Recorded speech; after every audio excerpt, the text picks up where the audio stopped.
নমস্কাৰ মই পুনৰবাৰ আপোনালোক সকলোকে মোৰ আন এটি কিতাপ বিষয়ক ভিডিঅ'লৈ স্বাগতম জনাইছোঁ আৰু মই আজি দুখন কিতাপৰ বিষয়ে ক'ব বিচাৰিছোঁ। সেই দুখন কিতাপৰ নাম হৈছে প্ৰথমখন অসমীয়া সাহিত্যৰ সমীক্ষাত্মক ইতিবৃত্ত।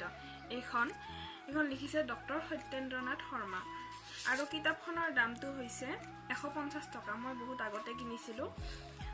আৰু আনখন হৈছে অসমীয়া সাহিত্যত দৃষ্টিপাত ডক্টৰ হেমন্ত কুমাৰ শৰ্মা আৰু এইখনৰ দামটো হৈছে 130 টকা।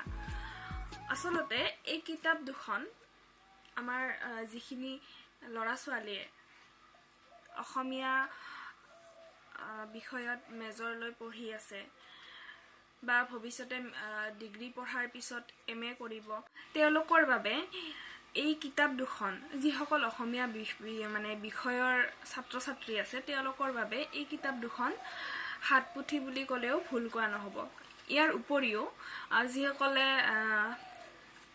হায়াৰ ছেকেণ্ডাৰী পঢ়ি থাকোঁতে এডভান্স এছামিজ বিষয়টো লৈছে তেওঁলোকৰ বাবে, আৰু লগতে যিসকল ব্যক্তিয়ে অসমীয়া সাহিত্যৰ বিষয়ে জানিব বিচাৰে তেওঁলোকেও এই দুখন কিতাপ পঢ়িব পাৰে। ইয়াৰ উপৰিও আৰু অসমীয়া সাহিত্য বিষয়ক ভালেকেইখন কিতাপ আছে, তথাপিও এই দুখন কিতাপৰ কথা মই ক'ব বিচাৰিছোঁ যিহেতু ময়ো অসমীয়া বিষয়ৰে ছাত্ৰী আছিলোঁ এটা সময়ত।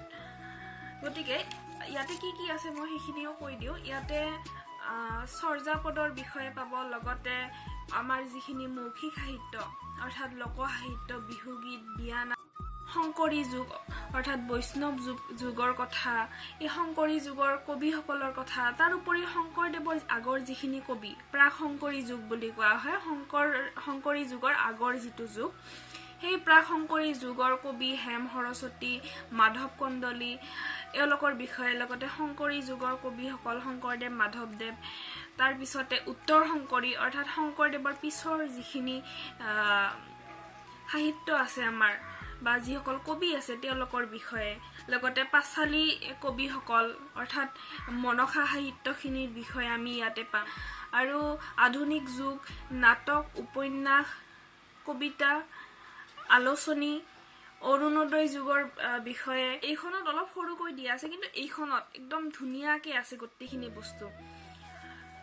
আৰু অসমীয়া লিপিৰ বিষয়েও আছে ইত্যাদি কৰি বহুখিনি কথাই আমি এই কিতাপ দুখনৰ পৰা জানিব পাৰোঁ। গতিকে এই দুখন কিতাপ যিসকল ছাত্ৰ ছাত্ৰীয়ে অসমীয়া বিষয় লৈ বিষয়ক গুৰু বিষয় হিচাপে লৈ অৰ্থাৎ মেজৰ হিচাপে লৈ পঢ়িব বিচাৰে, সেই ছাত্ৰ ছাত্ৰীসকলৰ বাবে এই দুখন কিতাপ খুবেই প্ৰয়োজনীয়। কথাখিনি কওঁতে ভিডিঅ'টো বনাওঁতে বহুখিনি ভুল ভ্ৰান্তি হ'ব পাৰে, যিহেতু এনেকুৱা ভিডিঅ' বেছি নবনাওঁ। গতিকে যদি কিবা ভুল ভ্ৰান্তি হয় তেতিয়াহ'লে ক্ষমা কৰি দিয়ে যেন।